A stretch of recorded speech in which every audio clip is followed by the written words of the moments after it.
Yo, hello guys, and welcome back to Maximum Football. We're here with our World Championship League. The Miami Dolphins is the team we're controlling, and after a very disappointing year, 6-7, we lost our bowl game. We are ranked 32nd, so I think we started this league in the top 10, and now we have fallen all the way down to the middle of the pack. And the Patriots obviously dominated the Buccaneers in the World Championship. Very disappointing game there. You want to obviously see a competitive, fun game, and it was the Patriots who dominated. Nevertheless, congratulations to New England, of course. So here's some of the conference membership updates around the leagues.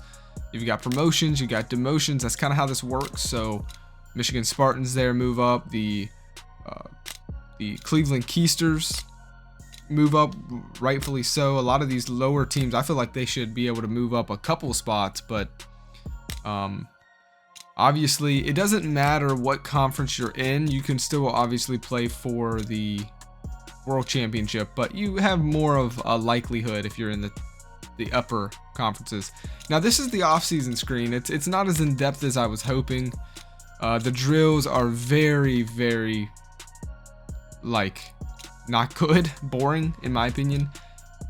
Like for instance, here's the speed burst. I didn't even get to choose who I wanted to run it with, and I don't know, you just run straight. There's my first attempt, I failed, but then once you know what you're doing, you just hold the speed button. It's that easy. Like, I don't know, it's just really weird. I hope they just take that out and just make it automative, random, or whatever. Like, that to me is just, it was not fun. So I'm not even gonna worry about the drills in this series or anything like that. And then one thing that's cool is you can play or watch the high school game to see the recruits, but I didn't do that. I just don't have time for that. But if that's something you like, you can do that in this game. Then you get this preseason report, which is kind of cool. It shows you, the proposed depth chart that you should run. It tells you maybe who you should cut and things like that. And I don't really need that. It's cool though that it is in there. If you're new to football, I think that's really cool. It kind of helps you learn the game, because if you're new to football, this could be overwhelming, especially this game, because I don't know, it's definitely one thing that is really frustrating. I think the biggest negative thing I have to say is that they don't have specific roles. Like, they don't have edge rusher in here. They don't even have left or right tackles or left or right guards. It's just guards and tackles. That's a pet peeve of mine personally. So it can be confusing if you don't know football, but we're gonna power through that as we go through here, and we're trying to redshirt young talent that we don't want to waste any time on. So I did explain this at the beginning of the series. Don't look at this as like freshman and senior, but rather there's a rule set for this league that a player can only play 4 seasons for the team before they're no longer eligible to play in the World League. And so that's we're just role playing that. This isn't really college mindset. This is more pros, a fantasy league of teams around the world competing. And so instead of them being able to have guys like Tom Brady for 25 plus years, every player has a 4 season limit to keep it interesting and to give the other teams around the world a fair chance against obviously the American teams, which have the upper hand, obviously.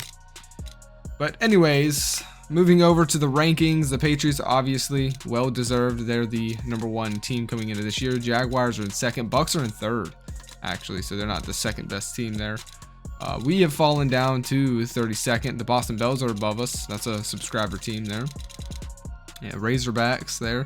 And the Frankfurt Galaxy are the worst team currently projected, which is interesting. Sum it up again, here's the best of the best, or it's at least supposed to be. The double A. Then you got the World Class A, then the double B as we go down. But you'll see some teams have moved and some teams have went down. Some teams have moved up, some teams have moved down. Atlanta 404 from the Blitz League has moved up. And the Patriots, they're in the lower A. Can you believe that? But they won it all. Now they, obviously shouldn't be that low in the conference. I feel like they should be in the double A, but you can only move up one conference at a time.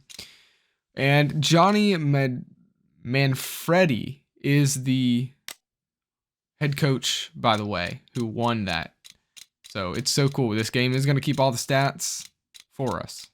Now, these are the conference championships. They won their personal conferences and got a move up to the next conference, the Boston Bells, Boston Royals. A lot of Boston teams in there. New England Patriots. That's a lot of good football players up there, apparently. But this is going to be pretty fun. That it keeps the stat tracking and stuff. As far as our recruiting board this year, it's early, but this is what it looks like. Wide receivers, outside linebackers, cornerbacks. These are all weaknesses that we have coming up. In our depth chart. And speaking of our depth chart, I just want to highlight 2 players. One, the quarterback, Godway, if that's how you'd say that, Godwa, and then wide receiver, Raymond Martin. These are going to be our 2 guys we really want to, run this offense through to try and go to that next level. And we're running out of time for them because they're getting older. As far as upgrading your players, it's pretty cool and fun here. You can just do it yourself here in specific places. So Marvin Brockway is a running back of the future here. He is a freshman and he is going to be redshirted this year, but we're going to slowly work on him. I want him to be the guy for the future. He's already an 86 overall, so I think we can get him in the high 90s, and maybe this pass first team turns into a run first team in a few years. We'll see. But that is going to do it, I think. I mean, for the most part, I feel like I've covered everything. Let's see real quick, has anything changed? Louisiana Jazz, wow, in the top 10 for rankings. I mean, they do deserve it. They played pretty good last year. So yeah, so no, okay, none of this is moved. We are still 32nd, which, we'll see. Hopefully we can play better than that. That's around what we played, 6 and 7. But yeah, so the offseason isn't too in depth. I mean, it kind of is like around normal.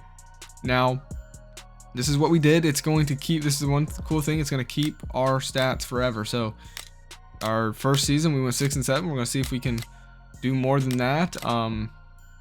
Let me know what you guys are thinking about the game now that's been out for a little while. Is it got any hope in it at all? Those kind of things. I'm excited though to see what we're gonna do. I also let the assistant coach fill out the recruiting board a little bit. Now he put quarterbacks on here. I'm taking that off. We do not need no quarterbacks. So I'm definitely going to manually be involved in recruiting this year a little bit as well. But overall, we're still around the same team that we were last year. So we hopefully can play better than 6 and 7. I feel like our roster should be performing better than that, but we're in the higher class, so we're playing against tougher opponents. So we got to bring it this year. Hopefully we can. Let me know what you guys think. We open up the year against the Arlington Renegade. Let me know if you're excited in the comments below, and I'll see you on the next one.